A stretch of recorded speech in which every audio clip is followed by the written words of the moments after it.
Hello everybody and welcome to vlog number 5. What I wanted to talk about is the past, the present, and the future.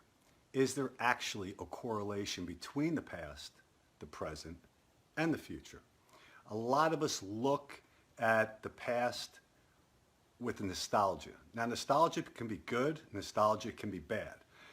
However, when we focus on the past, when we focus on the things that we want to have again, for instance, or that we don't ever want to happen again, it leaves us in a position of paralysis in the present. And how are we going to enjoy that? How are we supposed to enjoy that?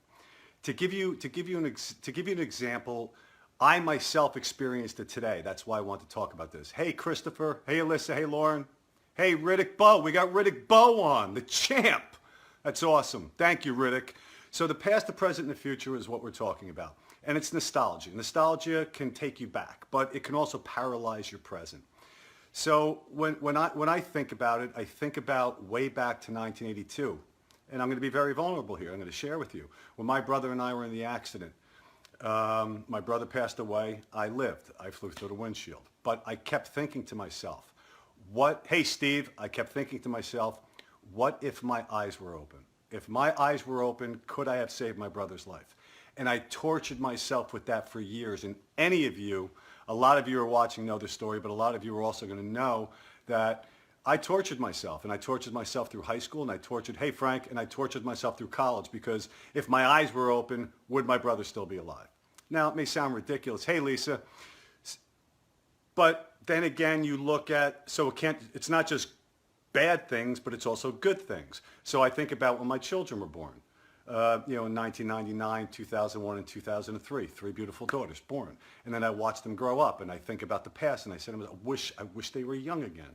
Well, that's not really fair because they are who they are today. So why not enjoy that? And again, this isn't a science. This isn't something that's easy. It's actually very difficult. But even thinking back on the good things, nostalgia, you smell something, you see something, and it brings it back to your childhood or it brings you back to college, and you say to yourself, I wish I could be a teenager again because things were so simple. I didn't have any responsibility. Or, I wish I was in college again so I can go to class and afterwards I can go out and I can party with my friends. Or, people look back at the mistakes they made. Did they invest their money right? Did they make wrong decisions? And they think about that today. And they paralyze themselves and they put themselves in this prison. And for what reason? If you look at the world today, 50% of the population takes medication because of depression, because of the past. And then you have people taking medication because of anxiety over the future. And the only way we can get around that, and it is not easy, I am not preaching that this is easy. What I am preaching to you is that it is necessary for your happiness. It's necessary for you to move forward in a way that you can truly enjoy your life. So look at what you have today. I mean, on Saturday we were talking about gratitude. We were talking about saying thank you. Well, thank your past. Go back and visit your past. Thank your past. Thank your past for where you are today. But focus on this. As many bad memories as you had, absolutely. You're still going to have bad memories in the future. If you accept that, then you're not going to be afraid of the future. You're not going to be anxious about the future. In terms of the good things, and a lot of us do focus on the good, and I like that. You look back and you say, I wish I can have that again. I wish I can do that again. Well, you're alive right now. So why not create more memories? Why not create better memories? Why not focus on what is in front of you right now and understand that you can have an even better future? Now, having a better future and thinking about that, why not just have a better present? Right now, where we are, at this moment, as I'm talking to you, I'm being vulnerable. I feel better already because I got it off my chest. Today, I had an incident where I was subconsciously thinking about something.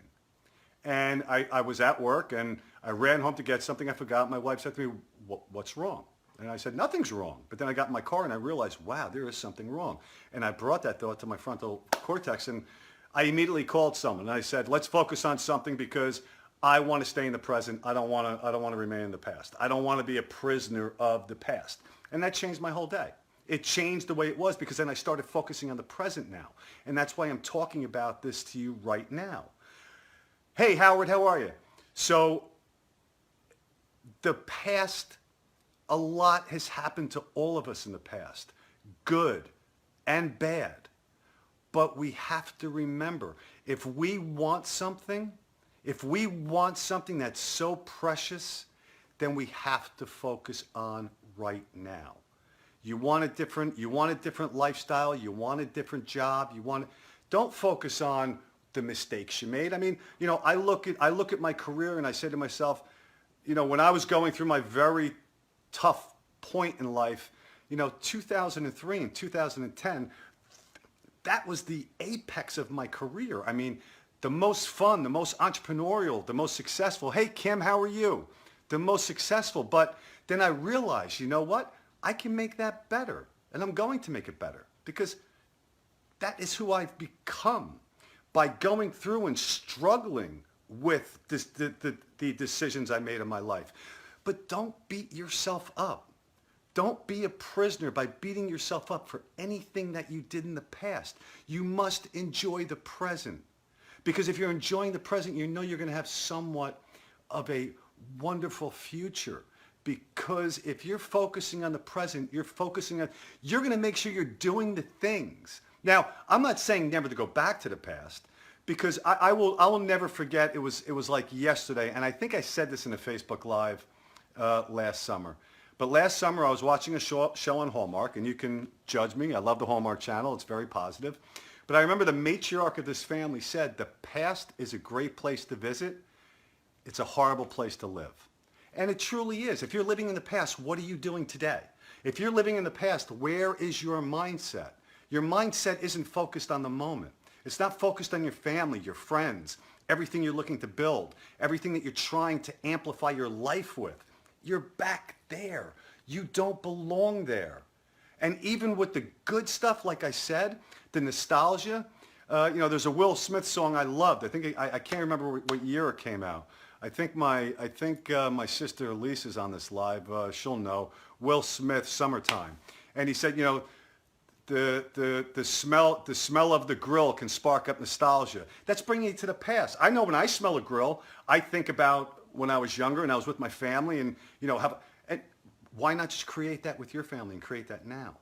Make nostalgia now, in the present and in the moment. William, how are you? So that is what hit me today. And when I got home, I knew that this was what I want to talk to you about. It's something I did write in my book as well, but I never really focused on it this way. 1991, thank you. I remember that one line out of that song. So many people are crawled up in a ball. Just like today, for instance, when I had that little episode and I was thinking and I was being nostalgic about the past and something was truly bothering my subconscious mind, I could have crawled up in a ball. I could have said, you know what, game over. I'm not going to enjoy the rest of this day. But instead I took action on it. I said, okay, you know what? I'm going to put the past where it belongs. I'm going to get my mindset right. I'm going to talk to who I have to talk to and then move forward. And now I'm focusing on this day and I'm sharing this experience with you because I want you to know I'm not talking to you some like motivational guru who's telling you don't ever think about the past. That's not what I'm telling you. What I'm telling you is you, if I have the power to make that transformation like that, so do you. So when you find yourself focusing on that negativity towards the past, or when you find yourself wanting to relive the past because it was such good times, remember, you have today. Hey, Tim, how are you, buddy? I don't care how old you are, 30, 40, 50, 60, 70. Focus on this moment right now. Start to create the new memories so you can start to create the future that you want. You cannot write the next chapter of your life until you close the book on the past. So with that, I want you to focus on today, elevate others, And I look forward to speaking to you guys tomorrow, excuse me. Tim, my brother, so happy to have you jump on. So I want to thank you all. Babam, have a wonderful evening, and I'll be speaking to you the same time tomorrow night.